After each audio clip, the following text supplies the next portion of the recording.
अब हम लोग क्या करेंगे, डिस्प्ले के लिए हमारे पास एक पेज था, ये परचेज स्टॉक था, तो हम इसको सेव एज करेंगे एज अ सेल्स स्टॉक,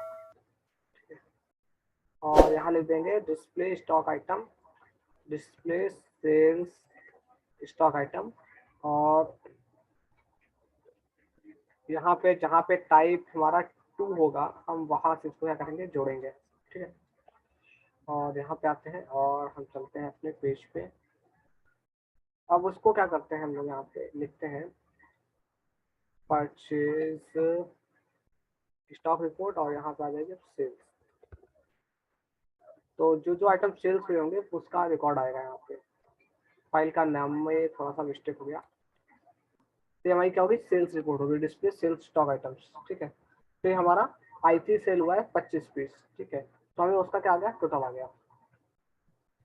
अब इसमें अगर आपको अमाउंट वगैरह चाहिए हो तो अमाउंट वगैरह भी आ जाएगा। ठीक है, अब वो अमाउंट कैसे आएगा, तो उसके लिए हमें क्या करना पड़ेगा, यहाँ पे जैसे हमने क्वांटिटी सम किया है तो कॉमा लगाएंगे और सम फंक्शन लगाएंगे, और उसको बोल देंगे कि भाई जो अमाउंट है वो भी आप क्या कर दो, उसका सम कर दो। ठीक है, और फिर हम लोग नीचे आएंगे और यहाँ पे बोलेंगे अमाउंट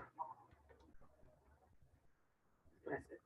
तो अभी F5 करेंगे तो वो फट रहा है, तो उसका इशू क्या है, वो वहाँ पे रेट है, तो हम लोग टोटल वाले को टारगेट कर लेंगे। ठीक है, तो हम लोग यहाँ पे बोलेंगे टोटल, टोटल। ठीक है, और हम इसको सेव करेंगे और यहाँ पे टोटल कर देंगे, और अभी F5 करेंगे तो अभी भी वो फट रहा है, तो फट रहा है कैसे था, इसको बोलना था इसको यहाँ से हटाओ, और ये था एज क्वांटिटी।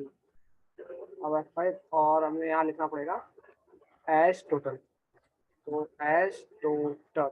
ठीक है, और अभी F5 करते हैं तो अभी मेरा हो गया टोटल। अब ऊपर कॉलम का नाम डाल देंगे हम,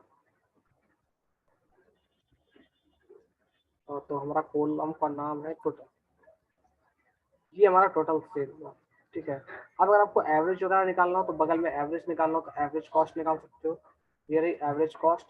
तो एवरेज कॉस्ट आप लोगों को अच्छे से मालूम है कैसे निकलेगी, तो अभी हम लोग उसमें क्या करेंगे, यहाँ पे लिखेंगे string average cost is equal to. अब एवरेज कॉस्ट कैसे निकलेगी, जो उसका टोटल है अगर उसको हम क्वांटिटी से डिवाइड करके तो अपने को एवरेज कॉस्ट पता चल जाएगी। ठीक है, तो सेम कॉन्सेप्ट, तो हम लिखेंगे स्ट्रिंग डेटा, डेटा में जो हमारा टोटल आ रहा है उसको आप डिवाइड कर दीजिए किससे, हमारे टोटल सॉरी डेटा के क्वांटिटी से, तो हमें एक एवरेज रेट मिल जाएगा कि उस प्रोडक्ट का कितना एवरेज सेल गया है पर product.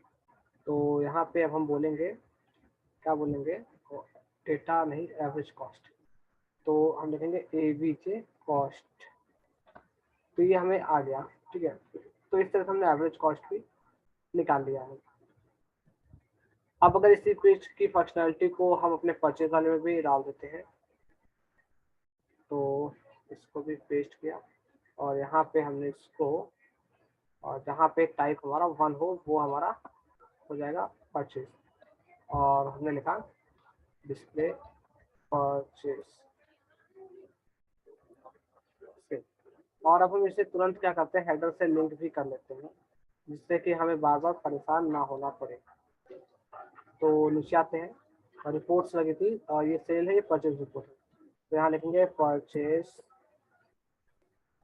Stock report dot PHP, और नीचे हो जाएगी सेल्स वाली, तो ये रही सेल्स की रिपोर्ट सेल्स।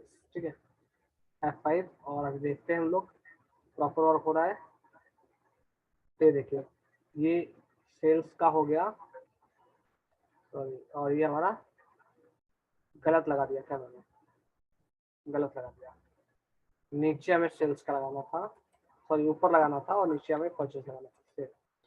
अभी ठीक आ जाएगा, तो ये रहा सेल्स का रिपोर्ट, और ये रहा स्टॉक का रिपोर्ट।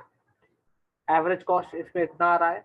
अब इसमें इश्यू आ रहा है कि सर इतना तो नहीं चाहिए होगा हमें, हमें मान लीजिए 2 डेसिमल चाहिए होंगे बहुत ज़्यादा, तो कैसे करेंगे, तो एक फंक्शन होता है राउंड का, ठीक है, अब लोग उसका यूज करेंगे। और जिसने एक्सेल वगैरह पढ़ा होगा उसको राउंड के बारे में मालूम होगा। तो अब अपन लोग यहाँ पे राउंड कर देंगे इसको, तो बोलेंगे राउंड, और यहाँ पे बोलेंगे हम कॉमा 2, और ये हम कर रहे हैं परचेज पे। तो ये देखो इस तरह से राउंड हो गया। अब अगर 2 डेसिमल ही प्रेसिज चाहिए होंगे तो हमने 2 प्लेस पे क्या कर दिया, राउंड कर रखा है इसको। और इस कोड को हम यहाँ पर फंक्शनलिटी को भी इंक्लूड कर देंगे ऐसे। तो अब हमारा सेल हो या परचेज हो प्रॉपरली वर्क करेगा।